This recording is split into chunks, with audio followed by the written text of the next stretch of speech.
My name is Laura Mitchell. I'm 29 years old and a first responder in Washington's emergency rescue team. At my family's fancy Seattle party, my sister's voice cut through the chatter sharp as a knife.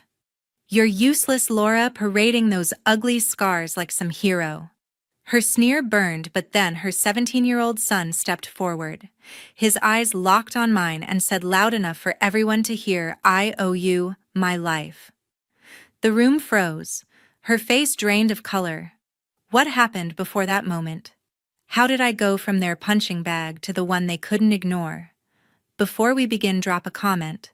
What time is it, where you are, and which city are you watching from? And if this story resonates with you, don't hesitate to share a moment when you stood up for yourself. 4 years ago, I was 25, sitting alone in my cramped University of Washington dorm room, staring at a laptop screen that might as well have been a guillotine. The email from the law school admission council was blunt. My LSAT score was 142. Not even close to the 165 my parents, Dr. Robert Mitchell and Diane Mitchell, expected for their dream of me becoming a lawyer. That number wasn't just a score, it was a branding iron searing failure across my future. The phone rang, its shrill tone slicing through my shame. I knew who it was. My mother's voice came through, not angry but worse, disappointed, like she was reading a bad Yelp review. "Laura, we paid for prep courses, private tutors, everything. Your sister never put us through this. Karen aced her LSAT, got into Georgetown, and now she's running her own fashion line. Why can't you just try harder?" She didn't ask how I felt. She didn't ask what went wrong. To her, I was a broken investment, not a daughter. I grew up in a Seattle family where success was measured in degrees and dollar signs. My father, a tenured economics professor, had a wall of framed diplomas in his study, Harvard, Stanford, you name it. My mother, a corporate lawyer, had her own shrine of legal awards in our pristine living room. And then there was my sister, Karen Mitchell, the golden child, whose fashion brand was already featured in Vogue by the time she was 30. Our Queen Anne home was a museum of their achievements, every polished surface screaming perfection. I was the smudge on that glass. My high school track medals, my debate team trophies, they were shoved into a drawer unworthy of display. "Those are nice, dear," my mother once said, her smile as cold as the marble floor, before tucking my latest award behind a stack of Karen's business magazines. That LSAT score was the final nail. We were at dinner the next night, the kind of affair where my parents sipped $20 a glass Cabernet and discussed Karen's latest investor meeting. I sat there pushing my salmon around my plate, the weight of that 142 pressing on my chest. My father set his fork down, his movement slow, deliberate, like a judge about to deliver a verdict. He didn't look at me. He looked at my mother. "Diane, this is what happens when we let her coast. She's not cut out for law school or anything serious, it seems." His voice was calm, but it cut deeper than any yell. Karen, sitting across from me, smirked, her perfectly manicured nails tapping her wine glass. "Maybe you should stick to something easier, Laura, like managing one of my boutiques. At least you wouldn't embarrass us there." The air in the room turned thick, suffocating. I wanted to scream, to throw my plate at that smug grin, but I just sat there, my hands trembling under the table. My parents didn't defend me. They didn't even blink. To them, Karen was the blueprint, and I was the rough draft they'd rather shred. I'd spent my whole life trying to fit into their mold, late nights studying, skipping parties to prep for tests they'd chosen for me. But that night, something snapped. I wasn't just failing their expectations. I was suffocating in them. I excused myself, my voice barely a whisper, and slipped out to the back porch. The Seattle skyline glittered in the distance, but all I could see was that 142 glowing red in my mind, and Karen's smirk branding me as the family's black sheep. The next day, I wandered campus, a ghost among students who seemed to know exactly where they were going. My phone buzzed with a text from Karen. "Don't worry, sis, I'll talk to Mom and Dad. Maybe they'll let you audit my assistant's work." It wasn't an offer, it was a jab, another reminder I'd never measure up. I deleted it, my chest tight with a mix of shame and rage. That's when I saw it, a small booth near the student center, a banner reading Washington State Emergency Response Team. Behind it stood a woman, maybe in her 60s, with gray hair pulled back, and a presence that didn't beg for attention, it demanded it. She wasn't handing out flyers or shouting slogans. She just looked at me, her eyes steady like she saw something I didn't. I didn't know her name yet, but that moment, that look, it changed everything. I stood frozen at the edge of the University of Washington's Student Center, the crowd buzzing around me like static. That woman behind the Washington State Emergency Response Team booth hadn't moved, her gray hair pulled tight in a bun, her posture radiating a quiet strength that made my own uncertainty feel like a weight. She didn't wave me over or flash a fake smile like the other recruiters. She just held my gaze, her eyes sharp but not unkind, like she could see the storm inside me. I stepped closer, drawn in despite myself. Her name tag read, Margaret Maggie Thompson, retired first responder. "You look like you're carrying something heavy," she said, her voice steady, cutting through the noise. "Want to tell me what it is?" I didn't know why I opened up, but I did. I told her about the LSAT, the 142 that branded me a failure, my mother's cold disappointment, my sister's smirk. Maggie didn't flinch or offer pity. Instead, she leaned forward, her hands clasped on the table. "I failed my first paramedic exam," she said. "Thought it was the end of the world. But out there, saving lives, you learn your worth isn't a number or a degree. It's what you do when everything's on the line." She slid a pamphlet across the table, her finger tapping a photo of a team pulling someone from a wrecked car. "This work isn't glamorous, but it's real." You, in her words, hit like a spark. For the first time in weeks, I felt something other than shame possibility. I spent the next few days researching. Emergency response wasn't law school or a corner office, but it was raw, urgent, alive. I saw videos of first responders wading through floods, pulling families from burning homes. Maggie's team trained in Oregon, tackling everything from wildfires to car crashes. I stayed up late, my laptop glowing with application forms, my heart racing at the thought of doing something that mattered. Not to my parents, not to Karen, but to me. I filled out the form, hit submit, and felt a knot in my stomach loosen just a little. A week later, I walked into our family's dining room, the same one where my father had called me a disappointment. The table was set with linen napkins and crystal glasses, the kind of setup my mother insisted on for important discussions. My parents were there, sipping coffee, my father flipping through a journal, my mother scrolling her phone. My sister Karen sat at the head of the table, her laptop open to some investor pitch. I took a deep breath, my hands steady for the first time in weeks.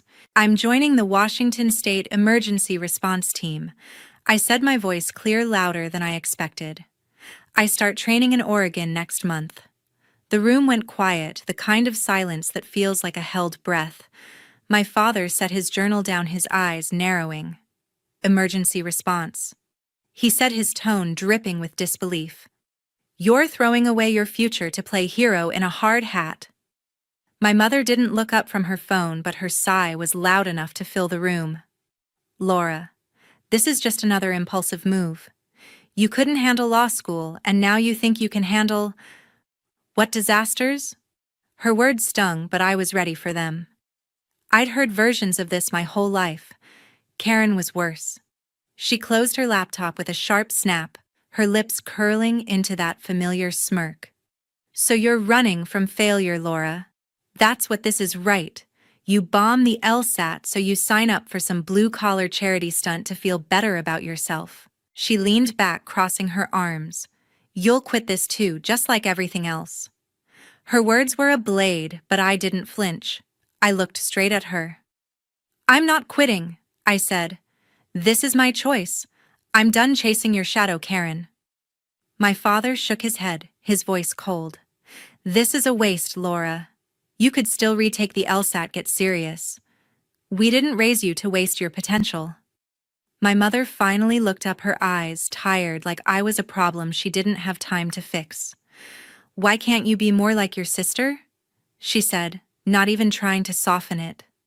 I stood there, my fists clenched, their words piling up like bricks around me. But Maggie's voice echoed in my head. Your worth isn't a number or a degree. I walked out there, disappointment heavy but no longer suffocating. For the first time, I wasn't running from them. I was running toward something. I stepped off the bus in Bend, Oregon, my duffel bag slung over my shoulder, the weight of it, nothing compared to the expectations I'd left behind in Seattle. The training camp for the Washington State Emergency Response Team was a sprawling facility, all concrete and chain-link fences buzzing with recruits who looked tougher than I felt. I was 26, my LSAT failure still a fresh scar, but Maggie's words, your worth isn't a number, pushed me forward. The first day, our lead instructor Daniel Carter didn't waste time. This isn't a game. He barked, his voice rough as gravel. You'll be tested physically, mentally, every way that matters. Quit now if you can't handle it. His eyes scanned us, lingering on me for a second like he could smell my doubt. The training was brutal. Day 1, we ran 5 miles with 30-pound packs, my legs burning, lungs screaming. I tripped during a rope climbing drill, scraping my knee raw, but I hauled myself up, Karen's voice echoing in my head. You'll quit this too. I didn't. We learned to navigate mock disaster zones, collapsed buildings, flooded streets under timed conditions. One drill had us crawling through a smoke-filled tunnel, the air so thick I could barely breathe.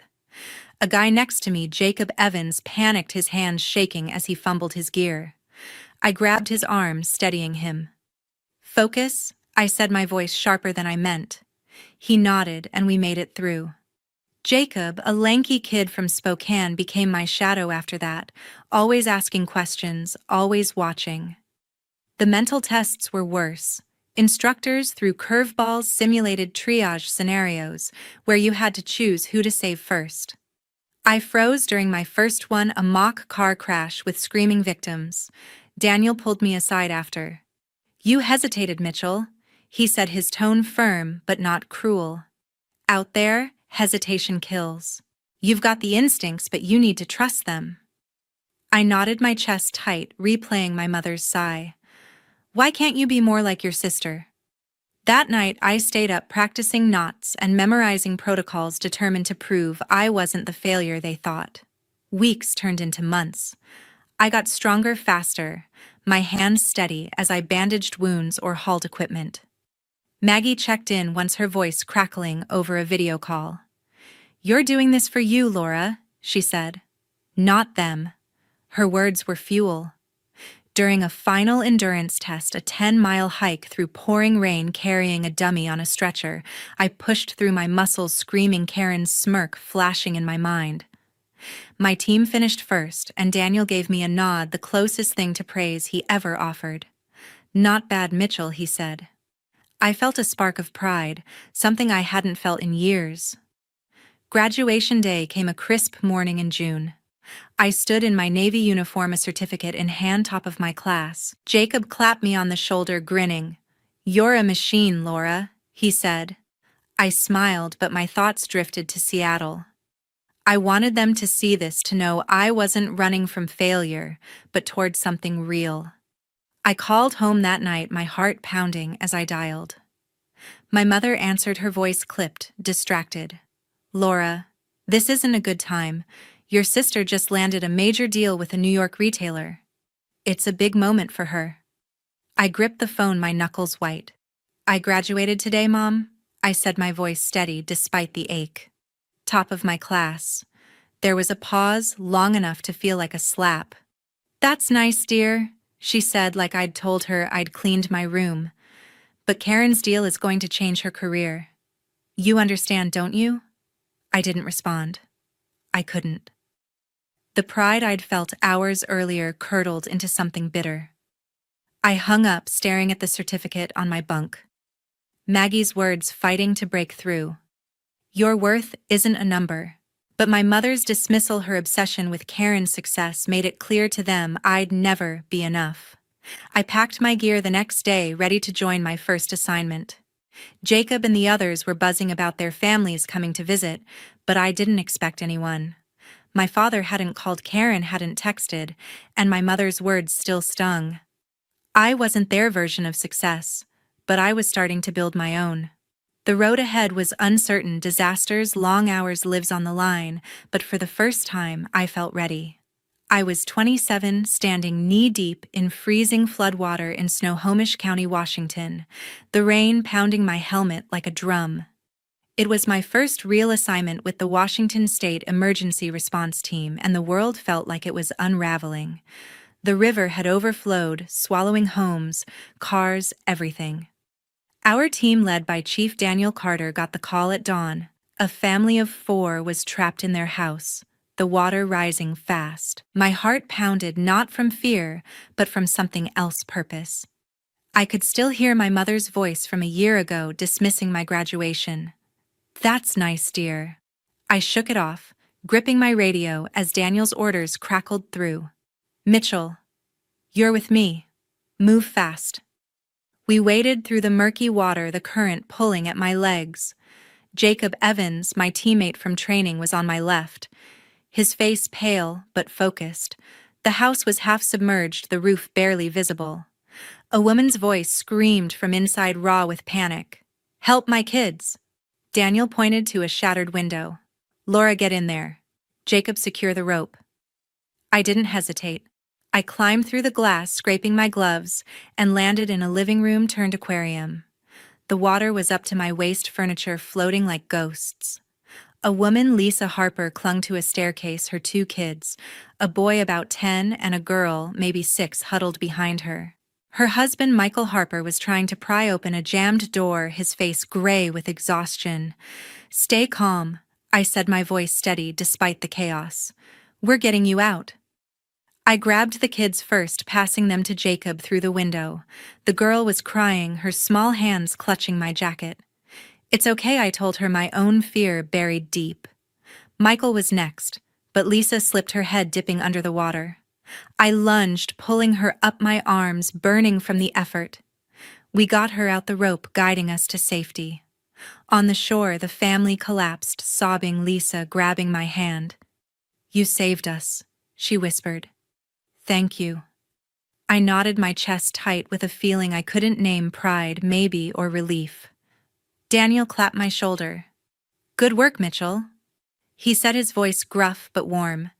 Jacob gave me a quick grin, and for a moment I felt like I belonged. Back at base, I sat in the break room, my uniform still damp, replaying the rescue. I wanted to tell someone, anyone who'd care. I pulled out my phone and called home, my fingers trembling as I dialed. My mother answered, her tone brisk, like I was interrupting. "Laura, what is it?" "We're in the middle of planning Karen's launch party." I swallowed, my throat tight. "I just saved a family." "Mom," I said. "A mom, a dad, 2 kids. Their house was flooding and I got them out." There was a pause, then a sigh. "That's great, Laura. But you know your sister's brand is going international now. She's meeting with Paris buyers next week." Her words hit like a punch, but I pressed on. "Mom, I'm doing something real here. Doesn't that matter?" Another pause. "Of course it does," she said, her voice flat. "But let's not exaggerate. You're just starting out." I hung up, my hands shaking. The next day, a package arrived at the base addressed to me in my father's precise handwriting. I opened it, expecting maybe a letter, something to show they'd heard me. Instead, it was a stack of law school applications, glossy brochures for programs in Seattle, a post-it note from my mother. "You can still fix this. Laura, fix this." Like saving a family was a mistake, like my work was some childish game. Karen's name was scrawled on one brochure, a reminder of her Georgetown degree, her perfect path. I shoved the papers into a drawer, my jaw clenched. They didn't see me? They never would. Maggie's voice came back to me. "You're doing this for you." I held on to that because out here with people like Lisa and her kids, I was making a difference even if my family called it a game. The base was quiet that night, most of the team gone home. Jacob sat across from me eating a vending machine sandwich. "You okay, Laura?" he asked, his voice soft. I nodded, but my mind was on that package, those brochures mocking everything I'd fought for. I wasn't just a first responder, I was someone who'd saved lives. But to my family, I was still the failure who couldn't be Karen. The summer of my 29th year, Washington was burning, the Okanogan Complex fire. One of the worst in state history tore through forests, blackening the sky with smoke that choked the air. I was with the Washington State Emergency Response Team, my boots crunching on ash as we fought to evacuate a remote community near Twisp. Chief Daniel Carter's voice crackled over the radio. "Mitchell, you're on point. Get those civilians out." I nodded, my pulse, racing, the heat pressing against my gear like a living thing. Jacob Evans was at my side, his face streaked with soot, his eyes wide but steady. We'd done this before, but this fire was different, unrelenting, unpredictable. We reached a cluster of cabins, flames licking the trees nearby. A group of campers was trapped, their cars blocked by a fallen tree.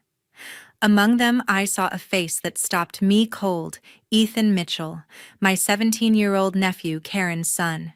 He was with a school group, his backpack slung over one shoulder, his face pale but defiant. "Ethan," I said, my voice sharp over the roar of the fire. "What are you doing here?" He shrugged, trying to play it cool. "Field trip got stuck." "Bad timing, huh?" I didn't have time to process it. "Stay close," I told him, shoving a mask into his hands. The fire was closing in the air, thick with embers. We moved fast, guiding the group, 8 kids, 2 teachers, toward a clearing. But the wind shifted, and a wall of flames cut us off. Jacob cursed under his breath, his radio sparking with static. "Choppers delayed," he said. "We're on our own." My training kicked in. I scanned the terrain, spotting a narrow path through a ravine. It was risky, but it was our only shot. "This way," I shouted, leading the group, Ethan right behind me. A burning branch snapped overhead, crashing down. I shoved Ethan out of the way, the wood grazing my arm, searing through my sleeve. Pain shot through me, but I kept moving, my jaw clenched. Halfway through the ravine, Jacob stumbled, his leg caught on a root. The flames were closer now, the heat blistering. I grabbed his arm, pulling him up, my own arm throbbing. "Keep going," I yelled to the group. Ethan was helping a younger kid, his face set with determination. We reached the clearing, but the fire was still advancing. I grabbed the flare gun from my pack, firing it into the sky to signal the helicopter. The smoke was blinding, my lungs burning, but I stood my ground, waving the flare until I heard the chopper's blades. The helicopter landed, and we loaded the group, Jacob limping, Ethan dragging the last kid aboard. As I climbed in, another branch fell, striking my leg. I bit back a scream, blood soaking my pant leg, but I stayed upright, helping secure the civilians. At the base, medics patched me up. My arm and leg were scarred, permanent marks, the doctor said. I didn't care. Ethan was safe, Jacob was alive, and the others made it out. Daniel pulled me aside later, his face grim but proud. "You saved them, Mitchell," he said. "That flare call was textbook." I nodded, too tired to speak, the pain in my arm and leg a dull roar. "Ethan found me before he left with his group." "You didn't have to do that," he said, his voice low, almost shy. "Thanks, Laura." I managed a smile. "Your family, Ethan." I'd do it again. A month later, I stood in a community center in Wenatchee, my uniform crisp despite the bandages under it. The mayor presented me with a local heroism award, a small medal pinned to my chest. The room was packed. Jacob, Maggie, my team, but not one seat held my parents or Karen. I'd sent them the invitation, even called my mother. "It's a busy week," she'd said, her voice distant. "Karen's preparing for a Paris show." My father didn't even pick up. I scanned the crowd, hoping, but they weren't there. Maggie squeezed my hand, her eyes steady. "You did this, Laura," she whispered. "Not for them, for you." I nodded, but the absence stung sharper than the burns on my skin. I'd saved lives, including my nephew's, but to my family it was just another day I wasn't Karen. I stepped off the plane in Seattle, my arm and leg still tender from the scars I'd earned in the Okanogan fire. At 29, I wasn't the same Laura who'd failed the LSAT or begged for my family's approval. The local heroism award, a small medal tucked in my bag, felt heavier than its size. I'd saved lives, my nephew Ethan among them, but the weight of my family's indifference pressed harder. My mother had texted me to come to Karen's birthday party at our Queen Anne home, no mention of my award or the fire. I went not for them, but because I wanted to face them on my terms. The house was decked out, chandeliers, gleaming tables loaded with catered food for Karen's 36th birthday. My parents, Dr. Robert Mitchell and Diane Mitchell, mingled with Seattle's elite business partners, fashion insiders, all there to toast my sister's latest triumph. Karen stood at the center, her dress designer, her smile practiced. Ethan was there too, slouched in a corner, his phone in hand. I wore a simple blazer, my scars hidden under long sleeves and pants, but they itched a reminder of what I'd done. My mother greeted me with a quick hug, her eyes already scanning the room. "Laura, you made it?" she said, her tone polite but distant. My father nodded his attention on a colleague. No questions about the fire, the medal, or me? Dinner started, and the conversation revolved around Karen, her Paris deal, her new boutique. I sat quietly, my fork pushing food around my plate the same way I had 4 years ago when they'd called me a failure. Then Karen's voice cut through, sharp and deliberate. "Laura, those scars," she said, her eyes flicking to my wrist where my sleeve had slipped. "They're so unsightly. Parading around like some wannabe hero doesn't make you less useless, you know." The room went still, forks, pausing, eyes darting to me. My mother's lips tightened, but she said nothing. My father sipped his wine, his face blank. The word useless hit like a slap, echoing every jab they'd thrown LSAT law school, my choice to save lives. I opened my mouth, ready to fire back, but before I could, Ethan stood up, his chair scraping the floor. At 17, he was lanky, his voice still finding its strength, but his eyes burned with something fierce. "Mom, stop," he said, his tone cutting through the silence. "You don't know what you're talking about." Karen blinked, her smile faltering. Ethan turned to the room, his gaze steady. "Laura saved my life. That fire in Twisp, I was trapped with my school group. The flames were everywhere, and she got us out. She pushed me out of the way of a falling branch, got burned herself, and still led us to the chopper. She's not useless. She's the reason I'm here." The room froze. My mother's wineglass stopped halfway to her lips. My father's jaw tightened, his eyes finally meeting mine. Karen's face drained of color, her perfect composure cracking. "Ethan, sit down," she hissed, but he didn't. He looked at me, his voice softer now. "I owe you my life, Laura. Thank you." My throat tightened, a mix of pride and pain I couldn't name.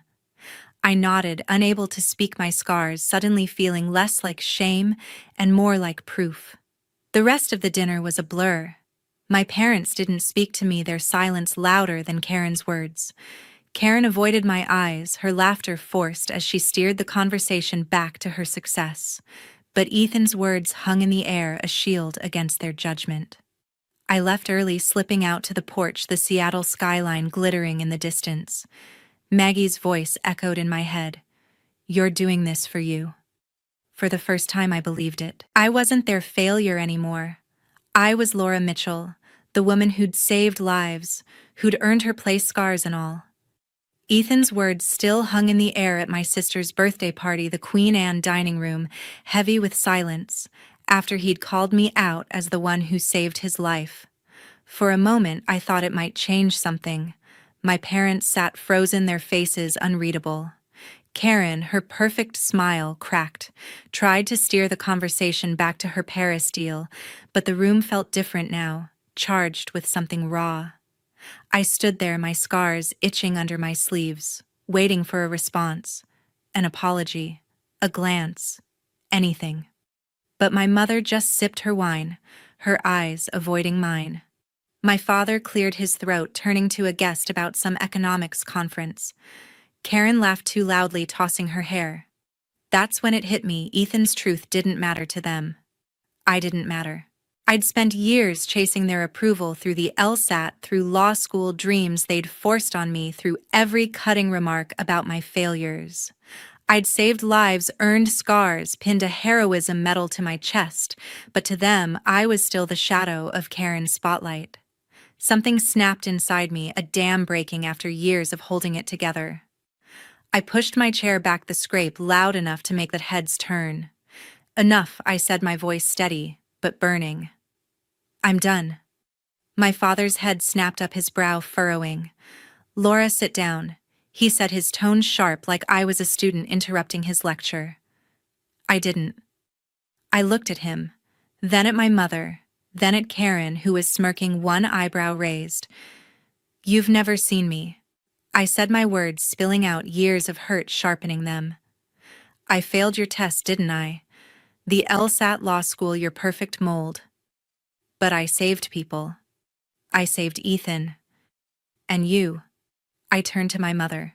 You sent me law school brochures after I pulled a family from a flood. You didn't even show up when I got a medal for saving your grandson.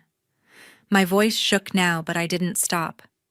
Karen, you called me useless. Useless. After I risked my life for your son. And you too, I faced my parents. My chest tight. You let her. You always have. Karen's smirk faded, her fingers tightening around her glass. Laura, you're being dramatic. She said, her voice low, but it lacked its usual bite. My mother set her glass down, her lips parting to speak, but I cut her off. No, Mom. I'm done trying to be what you want. I'm not Karen. I'm not your failure either. I'm me, and I'm enough. The room was silent, the guests staring, forks forgotten. Ethan watched me, his eyes wide but proud. I didn't wait for their response. I walked out the front door, clicking shut behind me, the cool Seattle air hitting my face like freedom.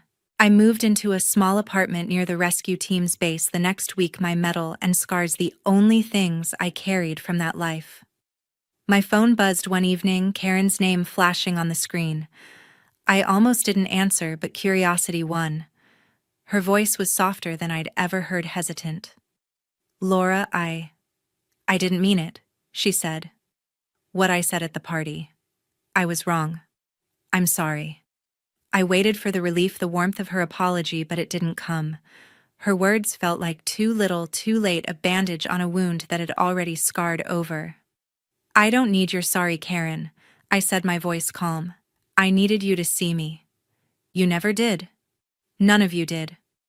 Laura, please, she said, a crack in her voice.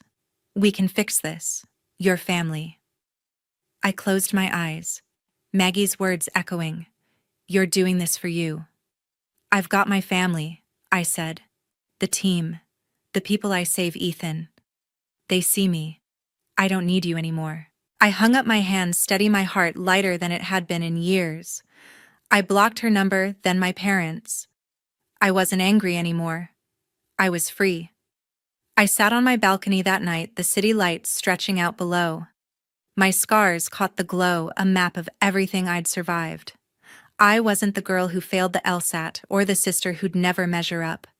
I was Laura Mitchell, first responder, the woman who saved lives and found her own. For the first time, I didn't need their validation. I had my own. After that night, after the front door clicked shut behind me and the weight of their expectations finally slipped away, I returned to my work.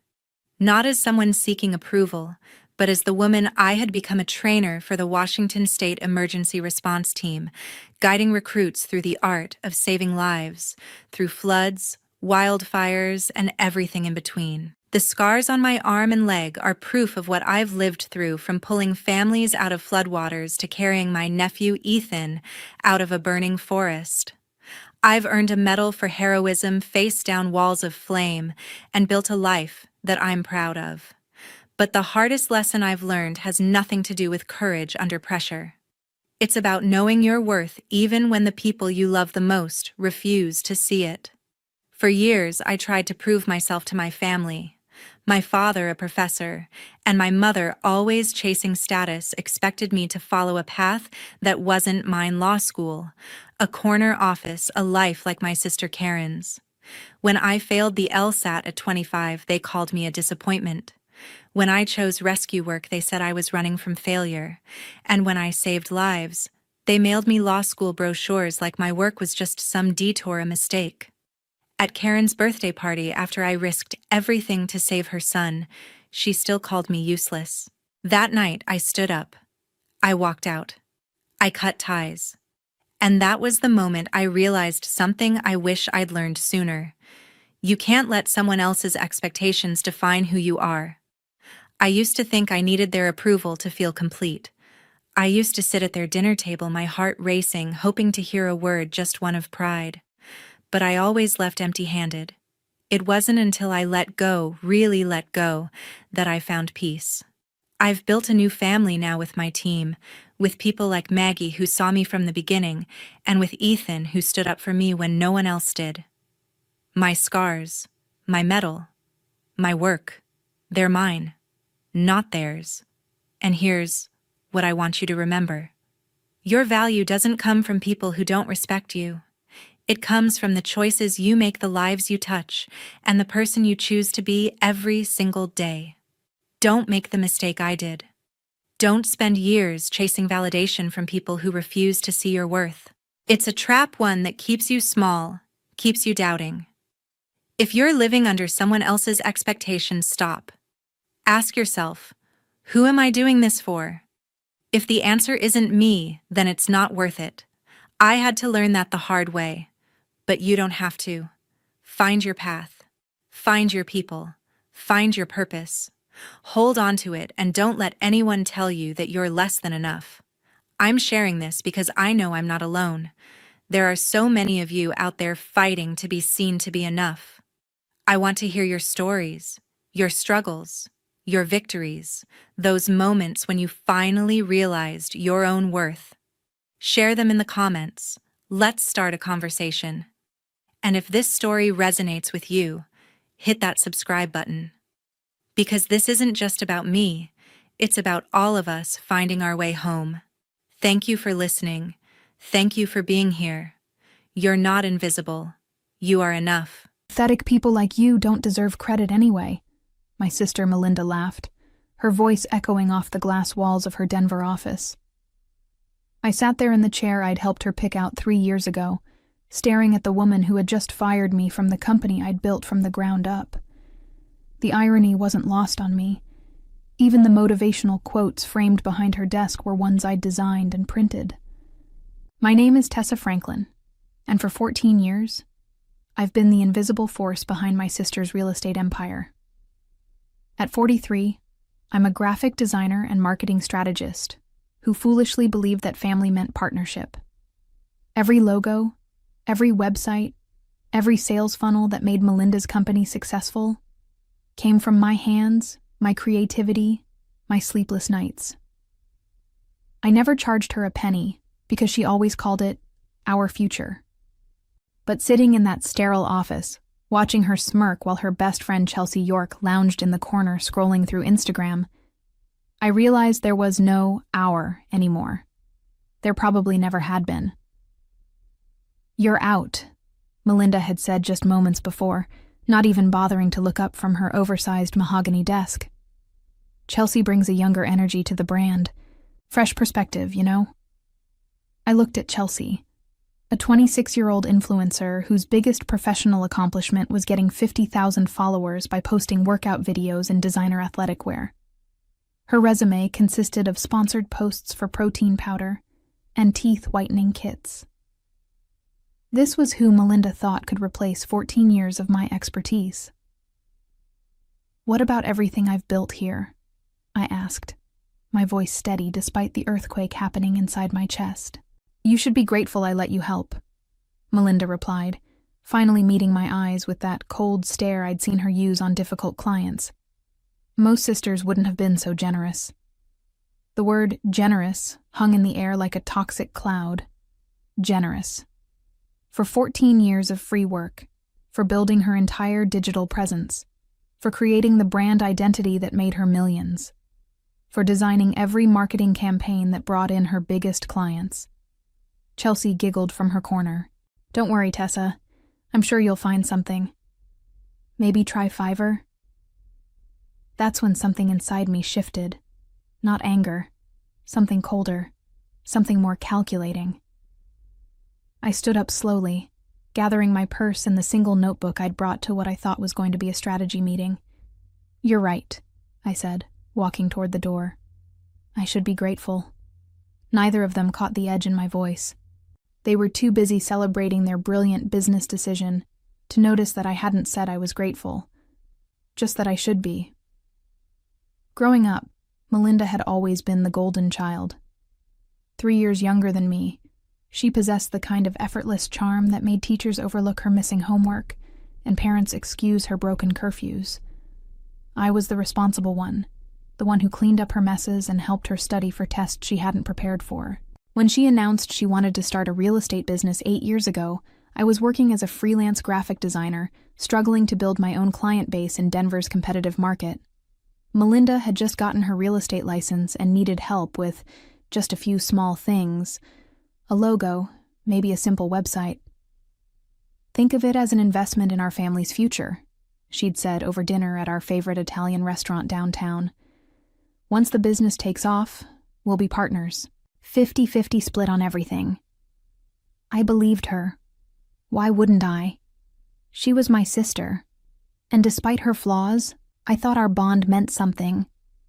So I designed her logo, an elegant script with subtle mountain silhouettes that perfectly captured Denver's real estate market. Then came the website, clean and professional with custom photography I'd arranged and edited. Then the business cards, brochures, social media templates. "Just one more thing," became Melinda's favorite phrase. "One more marketing campaign. One more client presentation. One more complete rebrand," when she decided to expand into luxury properties. Our parents praised her business acumen constantly. "Melinda's such a natural entrepreneur," they'd say at family dinners. "She's built something incredible from nothing." From nothing. As if the hundreds of hours I'd poured into her success were nothing. But I kept working, kept believing in that future she promised. When she bought her first office, I helped her choose the furniture and designed the interior graphics. When she hired her first employee, I created the training materials and employee handbook. When she won Realtor of the Year 3 years running, I designed the marketing materials that announced it to the world. I watched her grow from selling starter homes to dealing exclusively with multi-million-dollar properties. Her client list read like a who's who of Denver's elite: tech executives, professional athletes, entertainment industry moguls. The commissions were enormous, and the success should have been ours to share. Instead, I remained the invisible sister. At industry events, she'd introduce me as my sister who helps out with some design stuff. If clients complimented the marketing materials, she'd smile and accept the praise without mentioning my name. When other realtors asked about her secret to such polished branding, she'd talk about her natural eye for design. The promises of partnership had faded into vague mentions of someday and when things settle down. But things never settled down. They only grew bigger, more successful, more profitable. And I remained exactly where I'd started, working for free, building someone else's empire. The first crack in my faith appeared 6 months ago during our quarterly review meeting. I'd spent 3 weeks developing a comprehensive digital marketing strategy that would have expanded Melinda's reach into the commercial real estate sector. The presentation was flawless: detailed market analysis, projected ROI, implementation timeline, budget allocations. "This is impressive work," Melinda had said, flipping through the bound presentation I'd printed and assembled myself. "Really impressive." I felt a surge of hope. Maybe this would finally be the moment she acknowledged my contributions properly. Maybe this would be when she brought up the partnership we'd discussed for years. Instead, she closed the folder and slid it across the desk toward me. "I'm going to hold off on this for now. Chelsea's been giving me some ideas about social media marketing that might be more our speed. Chelsea had been hanging around the office more frequently, offering unsolicited advice about authentic engagement and influencer partnerships. Her suggestions usually involved hiring her friends to post about properties in exchange for free clothing or restaurant gift cards. "Melinda," I said carefully, "commercial real estate could increase your annual revenue by 40%. Chelsea's ideas are fine for residential social media, but they won't work for attracting serious commercial investors." "I appreciate your input," she replied in the tone she used with overeager clients, "but I think I know my business better than anyone." My business. Not our business anymore. That same week, I discovered she'd implemented one of my campaign ideas without credit, presenting it to a major client as her own innovative strategy. When I confronted her about it, she laughed it off. "Come on, Tessa, we're family. What's mine is yours. What's yours is mine, right?" Except it only worked one way. My ideas became hers, but her profits never became mine. The second crack appeared when she hired a new assistant and offered her a starting salary that was more than I'd earned in the past 2 years of freelance work combined. When I mentioned this seemed unfair, given my contribution to the company's success, Melinda's response was swift and cold. "You choose to work for free. That's not my problem." Choose. As if I hadn't been promised partnership. As if 14 years of building her empire wasn't worth compensation. The final crack became a complete break 3 weeks ago when I overheard her on a phone call with a potential investor. She was describing her company's proprietary marketing strategies and innovative branding approach that set her apart from other real estate firms. Every strategy she described was mine. Every innovative approach had come from my research, my creativity, my expertise. She was selling my work as her unique vision, and she was commanding premium prices for it. That's when I realized the truth I'd been avoiding for years. Melinda had never intended to make me a partner. I wasn't her business collaborator. I was her free labor source, and she planned to keep it that way forever. The morning Melinda called me into her office to fire me, I'd actually prepared a proposal for expanding our services into property management. I'd spent the previous weekend researching market opportunities, creating financial projections, and designing a complete branding package for the new division. It represented 60 hours of work that could have generated an additional $200,000 in annual revenue. I walked into her office with that proposal in hand, ready to present what I thought could be our biggest opportunity yet. Instead, I found Chelsea lounging in the client chair, her phone propped up against a coffee mug as she recorded herself applying lip gloss. "Perfect timing," Melinda said without looking up from her computer. "I was just telling Chelsea about the changes we're implementing." The way she said "we" made my stomach tighten. There had never been a "we" that included anyone but Melinda and me, and even that had been mostly theoretical. "What kind of changes?" I asked, settling into the other chair and placing my proposal folder on my lap. Chelsea giggled and pointed her phone camera at me. Should I include her in my story? It might be cute, like a before and after thing. "Chelsea's going to be taking over all our marketing and branding initiatives," Melinda announced, still typing. "She's got fresh ideas and a better understanding of what modern clients want." The words hit me like cold water. I glanced at Chelsea, who was now applying highlighter while holding her phone at arm's length. Her understanding of modern clients came entirely from sponsored Instagram posts and TikTok trends. "Melinda," I said slowly, "she doesn't have any experience in real estate marketing, or any kind of professional marketing." "She has 200,000 followers," Melinda replied, as if that settled the matter. "Influence is the new marketing." I thought about the sophisticated lead generation systems I'd built, the targeted advertising campaigns that had brought in their highest value clients, the brand identity that commanded premium prices in Denver's competitive market. All of it reduced to Instagram followers. "What about the property management expansion?" I asked, holding up my proposal. "I've worked out all the details. We could launch within 3 months." "We?" Melinda finally looked at me, and her expression was colder than I'd ever seen it. There is no we, Tessa. There never really was. The proposal folder suddenly felt heavy in my hands. 14 years of collaboration, partnership promises, and family loyalty condensed into one brutal sentence. Chelsea lowered her phone and gave me a sympathetic look that was probably meant to be kind but felt condescending. Don't take it personally. Business is business, you know. Business is business. From someone whose business experience consisted of unboxing packages on camera. So what exactly are you saying? I asked, though I already knew.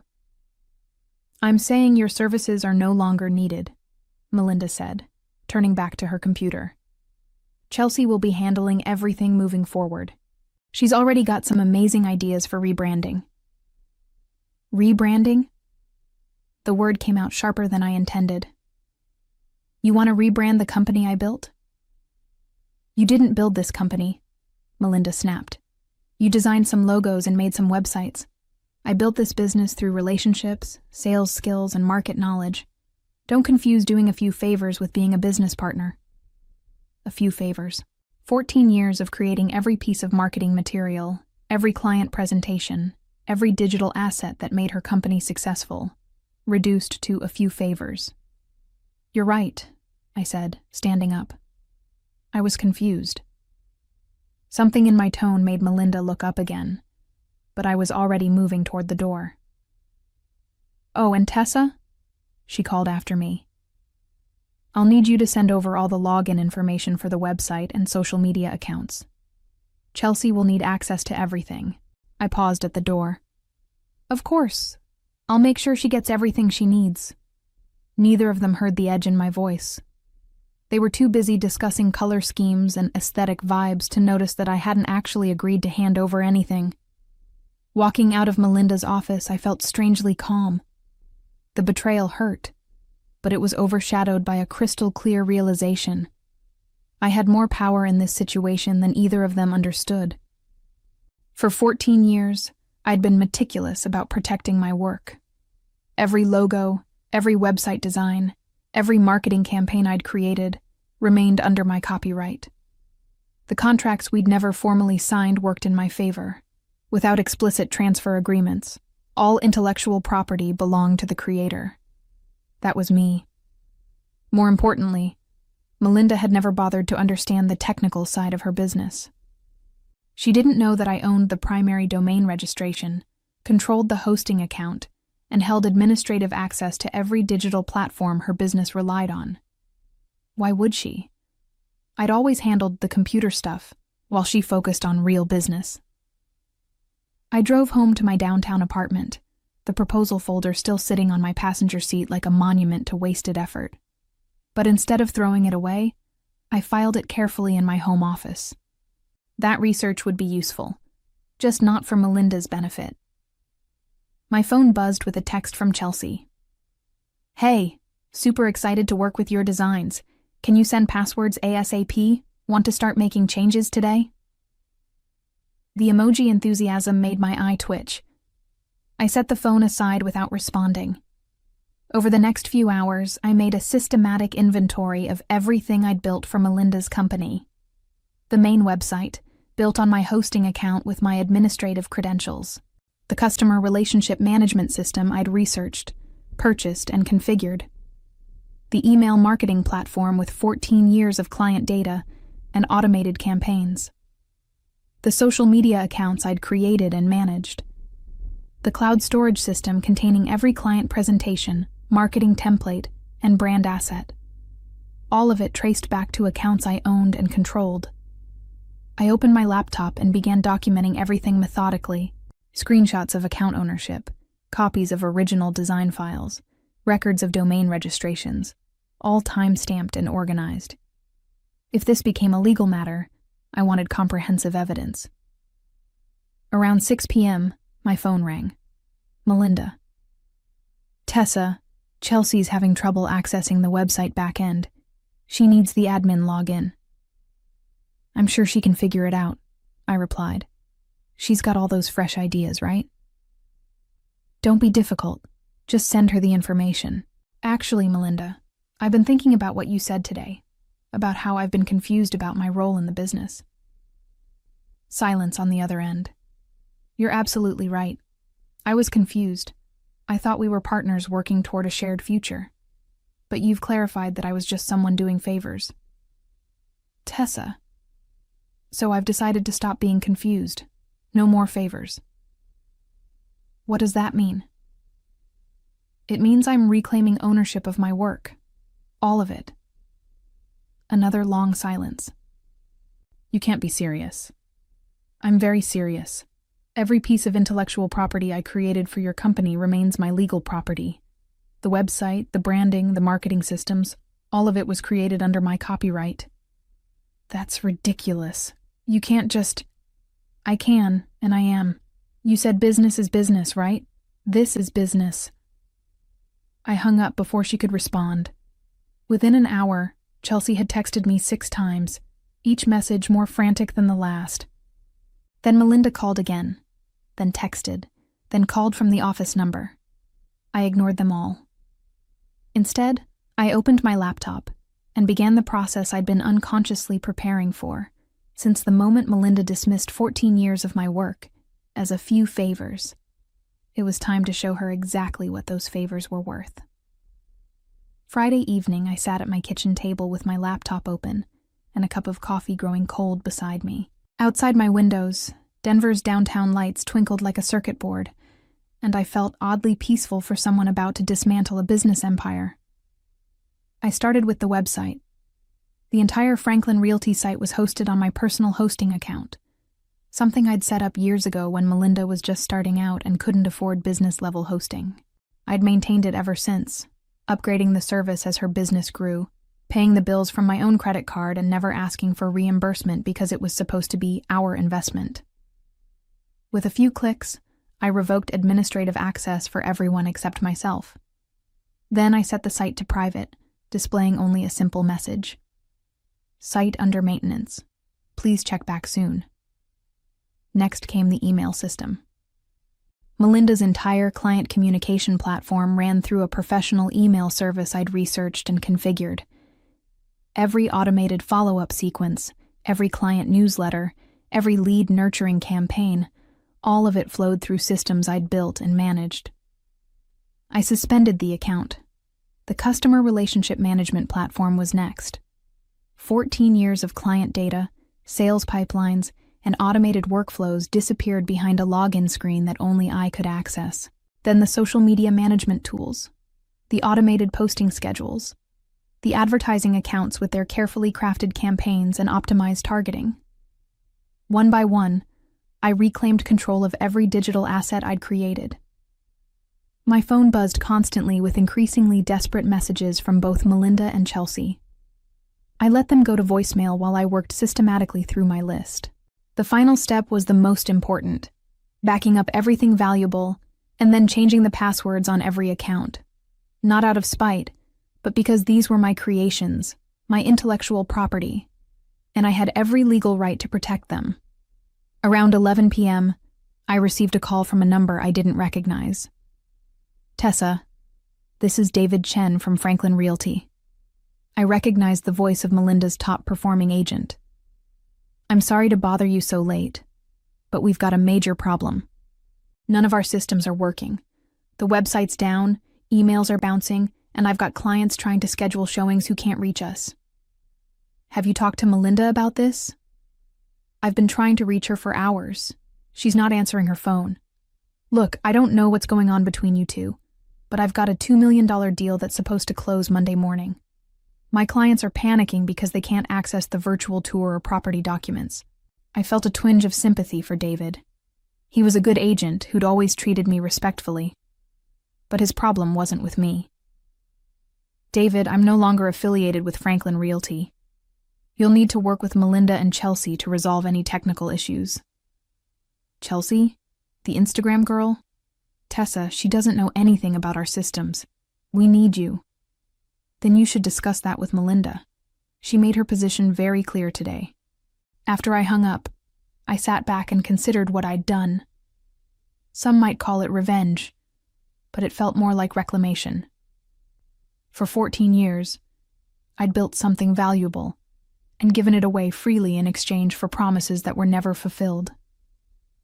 Now I was simply taking back what had always been mine. My phone rang again.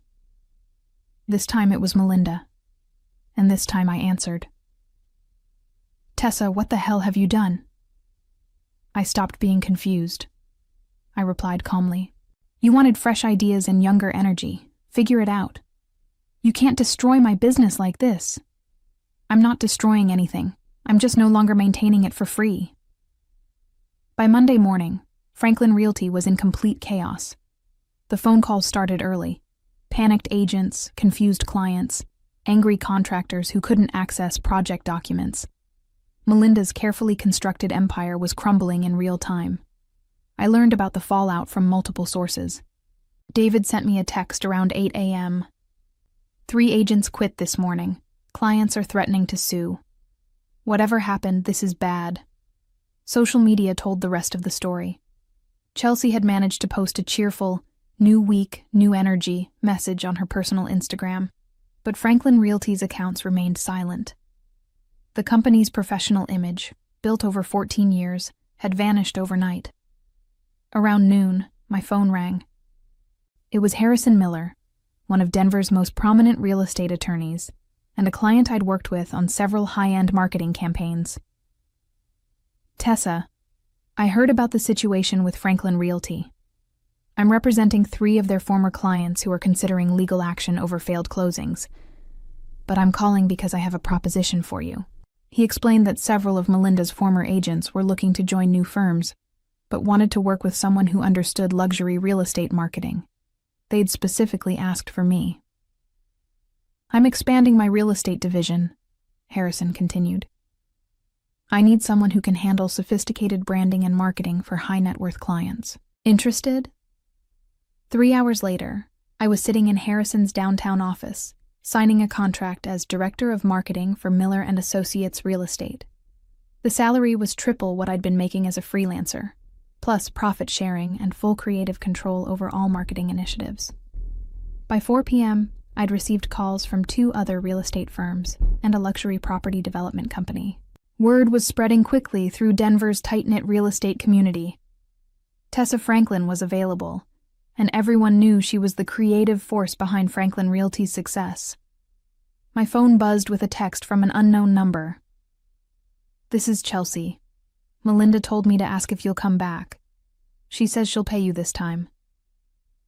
I deleted the message without responding. 3 weeks later, I was settling into my new office at Miller & Associates when Harrison knocked on my doorframe. "Have you seen this?" He handed me a printed email. It was a press release announcing that Franklin Realty was rebranding as Elite Denver Properties under new management. I read through the announcement with interest. Melinda was listed as founding partner, but the CEO position had been given to someone named Robert Hayes, a veteran realtor I'd never heard of. Chelsea wasn't mentioned at all. "Word is that her investors forced the management change," Harrison explained. Apparently, losing 30% of their agent roster in 2 weeks was the final straw. That afternoon, I received a certified letter from Melinda's attorney demanding the return of proprietary business assets and confidential information. I forwarded it to my own lawyer, who responded with a detailed explanation of intellectual property law and copyright ownership. Within a week, that legal posturing dissolved into silence. Meanwhile, my new career was flourishing. The marketing campaigns I developed for Miller & Associates generated a 40% increase in qualified leads within the first month. 3 of Melinda's former top-performing agents had joined our firm, bringing their client relationships and first-hand knowledge of what made my strategies so effective. The property management expansion I'd proposed to Melinda became reality at Miller & Associates. Within 6 months, we'd signed contracts to manage 4 high-end developments, generating additional revenue streams that exceeded my original projections. On a Thursday evening in November, I received a text from our youngest agent. "Just closed the Morrison mansion for $4.2 million. Buyers said our virtual tour was the most impressive they'd ever seen. Thank you for making us look so professional. I smiled and filed the message with dozens of similar notes. It felt good to be appreciated. But more importantly, it felt good to build something that was truly mine. As I reflected on my journey from free labor to respected professional, I realized that sometimes the best revenge isn't destruction. It's success built on the foundation of your own worth and watching others finally understand what they threw away.